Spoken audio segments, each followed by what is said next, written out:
What do tour managing rock bands and transforming junkyards into creative commercial spaces have in common? For Brandon Thornberry, it's all about vision, grit, and seeing opportunity where others see chaos. In today's episode, I sit down with Brandon, a former tour manager turned real estate investor and founder of Urban Gate Capital, to unpack how he scaled from house hacking in East Nashville to owning a diverse portfolio of commercial and multifamily properties. We dive into the hairy deals, seller financing wins, partnerships that worked, and some that didn't, and how he built a life that puts family first without slowing down the hustle. If you've ever wondered how to creatively finance your first few deals, what it's like to take dead possums out of drop ceilings, or how to structure your business around your lifestyle, this conversation is packed with wisdom, humor, and hard-won lessons. Let's get to it.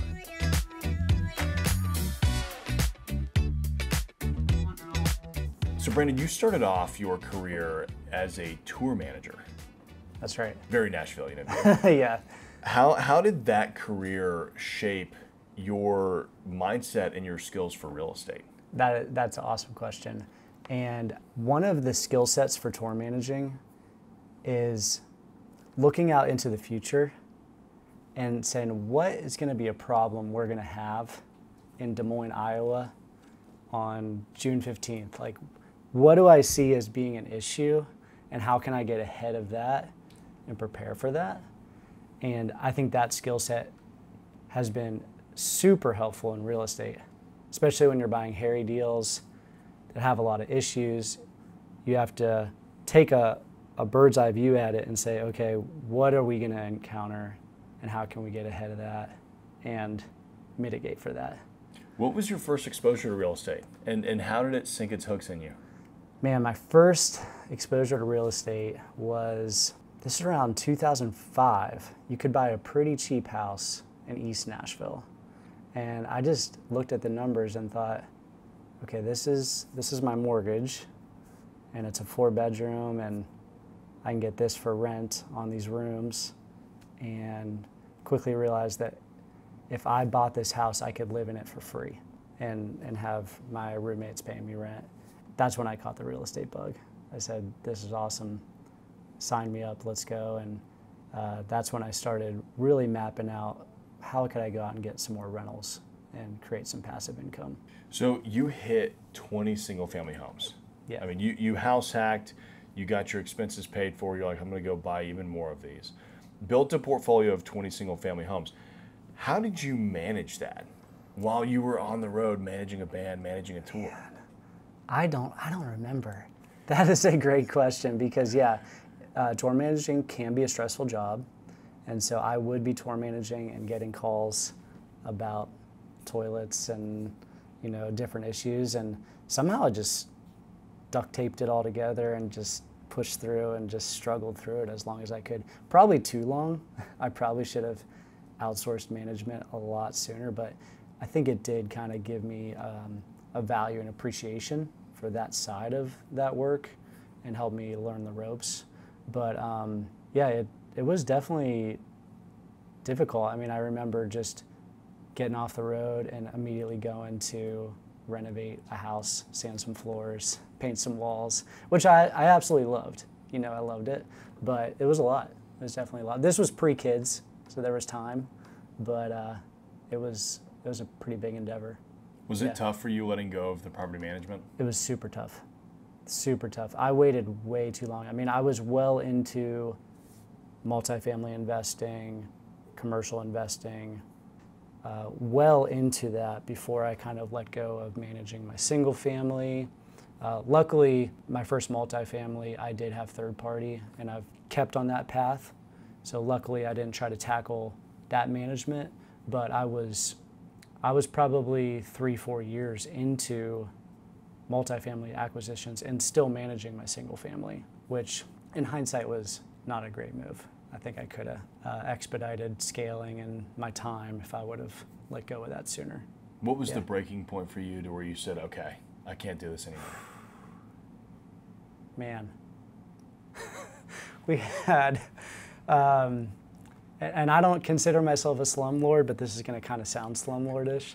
I've got a rental in East Nashville, and the tenant reported there was like a horrific smell, horrid, like and I got over there and realized this was a critter, was stuck in there.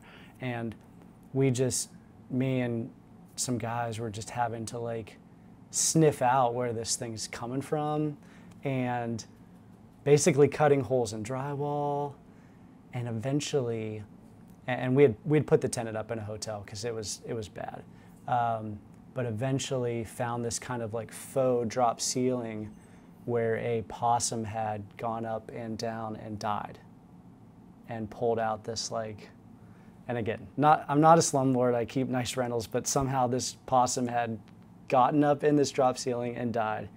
And I was like, I'm done. I can't do this anymore. I gotta have somebody else dealing with the dead possums and rental properties. Oh my gosh. Yeah. Yeah, that doesn't seem like it would be too much fun. Not fun. To have to deal with. Not fun. But back then you did have a freedom number. Sure. Yep. And I think that you actually had a pretty unique approach. You decided to reverse engineer your real estate plan to hit your freedom number. So what was that number, and how did you kind of make that approach? Yeah, I love the concept of a freedom number because I think it gives you a very clear goal that you're going for. And when you have that clear goal, you've got it written down, it really helps direct your focus. And I was, 100 miles an hour trying to get to $10,000 a month in cash flow on my rentals so that I could come off the road and be full-time in real estate. So that was the goal. And when we had our first child, that even fueled that even further to just be at home more. And so that first goal was that $10,000 a month to hit that cash flow. And my calculation was, at the time, and this is not, you're not able to really do this anymore, but I was cash flowing $500 per unit. And I said, how do we get to 20 of these and get that freedom number as fast as possible? That's great. You and I have had many conversations about this, and I think that you're as big into creative financing as I am. Yeah. Because to me, even if you have all of the money in the world, it's just fun to get creative. It is fun. Right? Yeah. Why put your money to play when you don't have to? Yeah. And if you're just starting out, you don't have any money, just like I was, probably just like you were, getting creative and negotiating these deals can really give you a leg up. And so what did those early seller finance deals teach you about how this business works? Man, the first one that comes to mind, my first rental I had bought from a mentor of mine. And years later, I'd come back to him and said, hey, do you have any more rentals you want to sell? And he had 3 he wanted to let go. And for him, listening in and figuring out what was important to him was critical. Because I could go in there and try to beat him up on price or something, which I wouldn't have because he was close friend, he's a mentor. But listening into him, a big thing for him was delaying tax capital gains. Another big thing was getting the price that he wanted. And when I kind of learned that those were important to him, it helped me to go back and consider how I could present an offer to him that would be a win-win. And what that looked like was, hey, why don't you sell these 3 rentals to me at that market rate? Not even at a discount, but you seller finance them to me at, originally we started at 10% down at, I think it was 6.5% or 7% interest. And so we started there. And after I thought about it a little bit more, I thought, that's going to be tough for me to come up with that. Even that 10% was tough at that time. And I came back to him and said, hey, if I go up on interest rate, would you come down on the down payment amount? So we went up to 6.5% or 7% on interest. He was ecstatic about that. And then we dropped the down payment down to 3%. And that allowed me to get into that deal. And I was even transparent with him. I was like, I don't have a lot of money, just straight up. I don't have that down payment amount. Can you work with me? He loved it. I loved it. And so I think you can have that transparent, if you have that relationship. Some sellers you don't want to come and tell them hey, I don't have any money. But you can be transparent, and you can really listen to them and find out what their motivations are, and then not in a manipulative way or anything, but just come at them and how can we strike a deal that works for both of us. Yeah, I love that because the metaphor that I always use is there's always a different lever to pull. Yeah. Right? If you want a lower down payment, what's the reverse lever that's going to come down? Is it a higher interest rate? Yep. Is it a shorter loan term? Is it a prepayment penalty? Yeah. There's so many different things that you could kind of give and take and trade there. I love that. What pushed you to go? I mean, you've built up a beautiful portfolio, right? 20 single family homes, probably more at this point. Most people, to them, that's enough. That's good. Yeah. Why did you decide to go bigger and get into multifamily, get into commercial real estate and all that jazz? Yeah, that's a good question. I mean, I think in one way, I just like building things. I enjoy building businesses, getting better at things. There was also a desire to just have a bigger life for my family, even above that initial freedom number. And that has propelled me to, keep on going. But nowadays, it's just, I love what I do, and I could probably just go sit on a beach, but I'd be super bored within a week or two. And for me, it looks more like Michael Hyatt talks about the double win, winning at work and succeeding at life. And I really like that approach of, how can I have more margin in my life so I don't have to be like constantly in this hustle culture mode, but I can have more margin in my life, but still grow a business at the same time. Those things don't have to be mutually exclusive. You're one of the few commercial and multifamily real estate investors that I know that still owns a bunch of single family homes. Yeah. Why? I mean, that's a question I ask myself a lot. So when I am considering if I'm going to sell something, I look at three components. I look at return on equity, I look at return on effort, and then I look at path of progress. And the first one's really easy. You just figure out, okay, I've got $300K equity in this property. I'm cash flowing $1,000 a month. I'm making 12 grand a year. That's a 4% return on my equity. Not great, right? In that example. So that might be a property I would cut loose to take that capital and do a 1031 into a larger deal. But then there's a couple other components. One is return on effort. And if a property is a pretty easy deal to run, or if I have somebody running it, I might keep it. Or if it's a struggle bus, then I might, want to let that loose. And then the last one, which sometimes trumps the first two for me, is path of progress. And for my example, or my situation, the majority of my single family are right next to where Oracle headquarters is going. And I've just decided I'm going to wait just a little bit longer on those and let them build their headquarters and then cash out on those at that point. So hopefully in a few years, if we have this conversation again, I will not have those single family, but I'm holding out just a little bit longer just to cash out on that future potential. I like that because it's intentional, right? You've actually got a specific plan in place. And I think that a lot of real estate investors don't think about that. Just, I'm going to strictly look at the return metrics. Yeah. Well, I would agree. A 4% return on equity is pretty low. But if you look at, when Oracle comes in, I could sell this for twice what it's worth today. Yeah. Who cares what the 4% return is getting? You're going to get way more in appreciation on the back end. Yeah. Right? Yeah. So I really like that approach. And, we did a story of the deal. Sure. On East Side Yards. Really cool property. Thanks. I mean, that great example of a vision-driven project. How do you get good at being creative with these deals and spotting potential in something like that? Because for those of you all that maybe haven't seen that video, you should go check it out. Brandon took essentially an abandoned junkyard.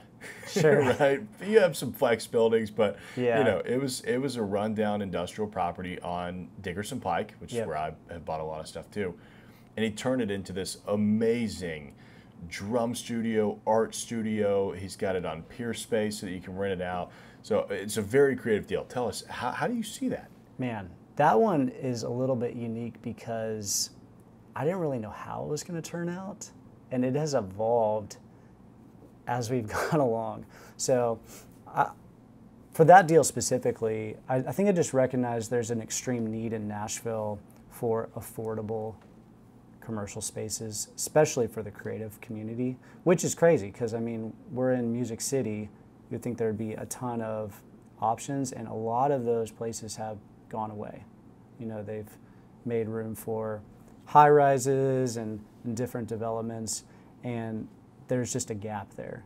So my thought process on that deal was, you know, if I can provide some spaces that work, you know, they're not super posh, but they are functional, and provide them at a reasonable price point that creative tenants can use them, I felt like that deal would work, and that's how it's played out. How did your mindset shift around partnerships and teams after reading Who Not How?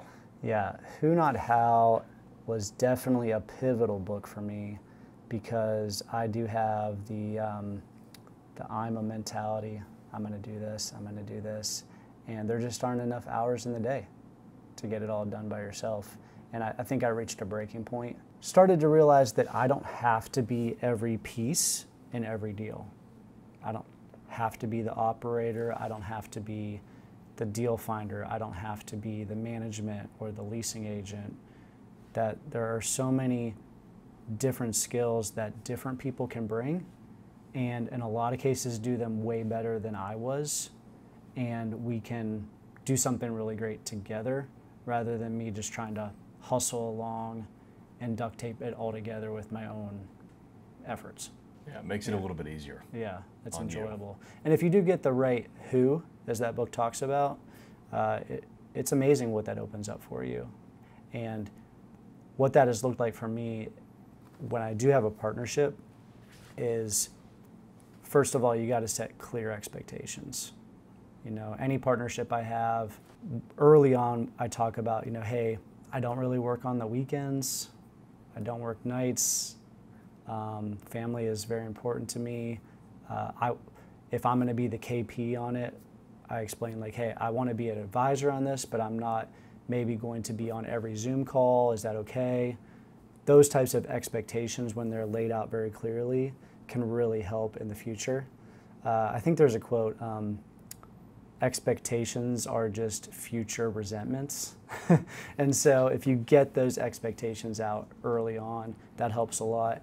And then second, alignment of goals. So if you have the same end game, and if you can align your goals, that's going to help a lot. And then lastly, just partnering with a great operator. Any deal that I've had go sideways, it's usually an operator issue. Yeah. It's not a deal issue. I was having a conversation with someone the other day, and to that point, we were talking about partnerships and laying it all out on the table and maybe showing too much of your cards. And I was like, I would much rather take the 55-year-old divorcee approach, right? Like, here's my trauma dump. Let's get this out of the way, because I don't have time to mess this up, and neither do you. That's right. That's how you should approach real estate partnerships. I agree, man. And I think when you get that stuff out early, it helps with 90% of the deal. Because at least you can have a conversation about it. Yep. And on the front end, and not 2 years in, when someone's frustrated by maybe the amount of effort you're providing in the deal. And there are plenty of deals where I'm the main hustle. I'm the GP, I'm running the deal, and other people are really more of like the LP on the deal. And we lay out those expectations early on as well. How do you decide when jumping into these partnerships, whether you're going to be a KP, a key partner, a GP, a general partner, an operator, an advisor? How do you structure that? Man, it's case by case basis. So there's some deals where I'm a KP, I'm just the key principal. I've been brought in to bring net worth, liquidity, and experience to a deal so that the operators can qualify for financing.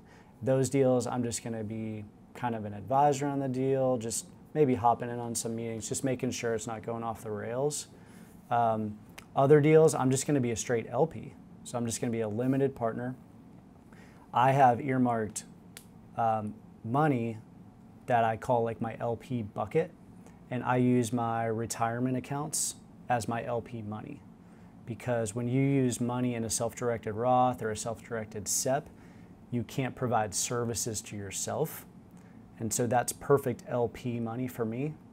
And in those situations, I'm just investing my retirement accounts in somebody else's deal as an LP, and I'm very hands-off. I mean, even less hands-on than a KP would be in those deals.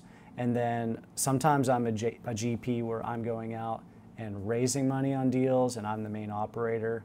Sometimes I'm a part of the GP group, but really somebody else on our GP team is operating the deal and I'm more an advisor inside of that JP. Or the JV, GP, yeah, that. And then other times I'm just buying deals by myself, just with my own money. I am still the operator and, running the deal and then using third party for management. What side do you like the most? The things I love the most are deal finding and then vision casting of how we're going to transform this property. Those are my two favorite things.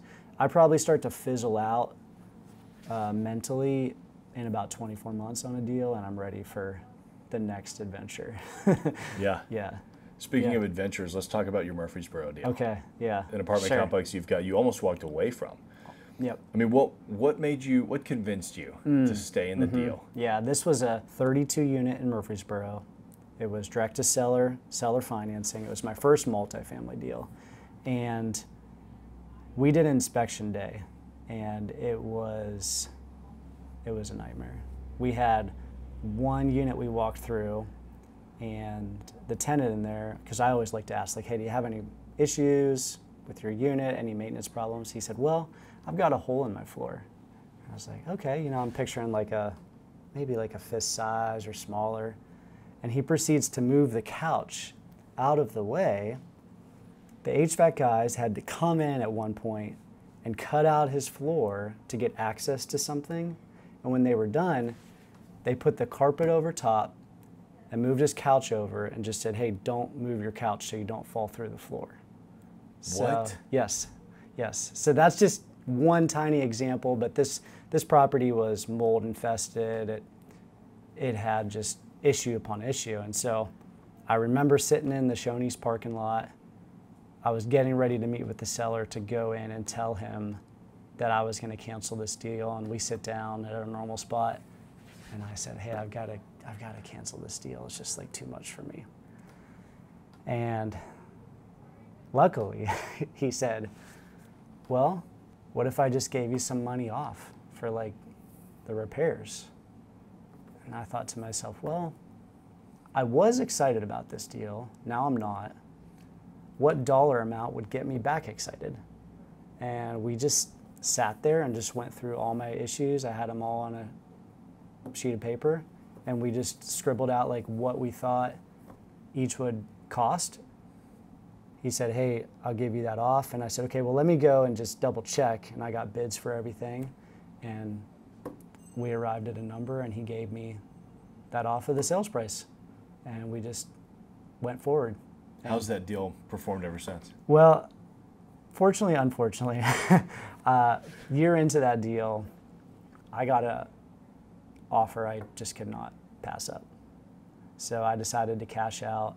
Walked with a really good amount of money, did 1031s into 2 other complexes. That deal has since traded 3 more times since I've owned it for probably about $2 million more than I sold it for. Wow. Yeah, so kind of seller's remorse there, but it did allow me to get into a couple more deals, so that was great, but yeah, never know. Hindsight's always 20/20, and seller's remorse is funny because somebody probably had to bring in a lot of money too, right? That's the side that we don't see is how much capital somebody brought in to fix the other holes. That's right. Before. That's right. Yeah. So you've taken on a lot of hairy deals. Sure. Yeah. Right. I mean, you love them, and I do too because there's so much room for upside with them. Mm-hmm. But there's a reason a lot of people stay away from them. Yeah. They can be a lot to manage. They can also not turn out great. They can go the exact opposite of the way. I mean, what's your framework for actually de-risking these opportunities? Yeah, de-risking is important. A couple things come to mind. First thing is basis, cost basis, and what you're buying the deal for. And on those hairy deals, I find if I can get it at a really good price, that de-risks it most of the way. Because even if I encounter renovation surprises, I've got it at such a low basis that I'm going to be able to absorb that. And that's pretty typical of a lot of my deals. I Still have not learned the lesson that I should just double whatever budget I have.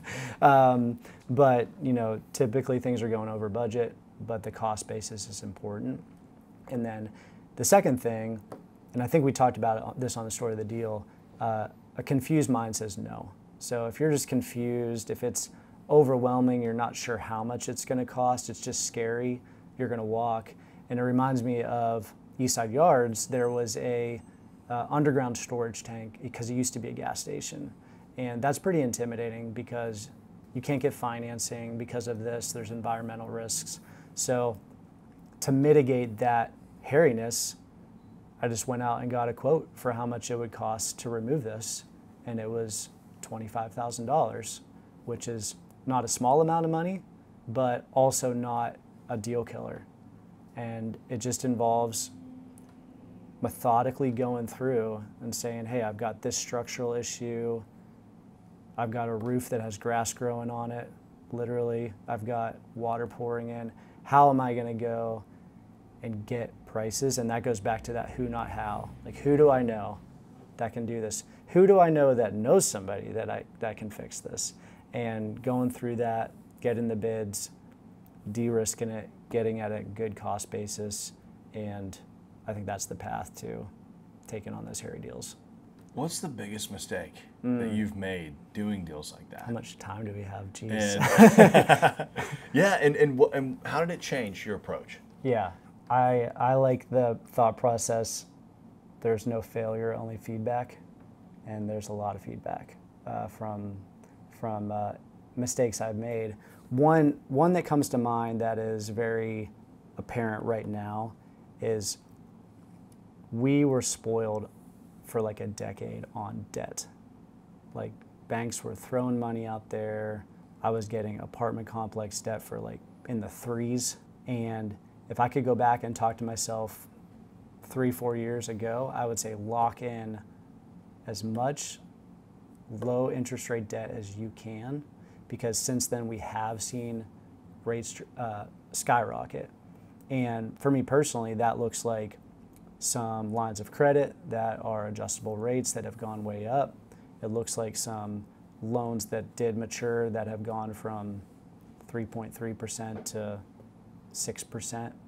And I'll just be fully transparent. What that equates for me is that equates to $10,000 to $15,000 a month income difference. Like 10 to 15 grand out of your pocket. Yes, because of that change in debt. And so if I would call that my biggest mistake, was not locking in debt when we could get it at 4%. What advice would you give for newer investors today approaching the market, and what could they take away from that? Yeah, the biggest advice is just pay attention to it. I was running and gunning, working on new deals, renovating, and since then I've put together just a loan spreadsheet that has all those maturity dates, all the interest rates, what my payments are, who the loan's with, all the account numbers, and it's very organized so that I can visit that on a regular basis and say, okay, what loans are maturing, and what do I need to do to, reposition those? You're a big family guy. You mentioned this earlier in the episode that really a lot of this was designed to get you back to spending time with your family and to improve the quality of life for your family. How have you designed your business around your family's lifestyle? Yeah, for me that looks like some non-negotiables. It looks like I don't work on the weekends. My kids actually ask me, is today a no work day? They say, is today a no work day? I want to play Legos. And they actually bust me if they catch me working because work's probably my default. I love to build things and work on things. So left to my own devices, I'd probably just work all the time. So it looks like some non-negotiables, like not working on the weekends, not working after 5. For me, I'm an email checker. I love just like keeping up on email. I just removed the email app from my phone entirely because I would just be on the playground, I'm just going to check email on a Saturday. Why am I doing that? So some things like that where I've had to, know what my defaults are and then set up those parameters for myself so that I am mentally present with my family. because we all say, you know, we want to be more mentally present. Like, okay, what's the metric for that? What does that look like? And for me, it's just being detached from work mentally and being fully engaged with my family, and putting those types of things in place has really helped me. What are you working on next? I'm working on refinancing a couple apartment complexes. So I've got one complex where the interest rate is 10.2, and we're refining into 5.5. So that's going to be a major shift. I've got a flex space warehouse that your team has helped me lease up. We just rented a space to a soccer training facility and then another space to a golf simulator.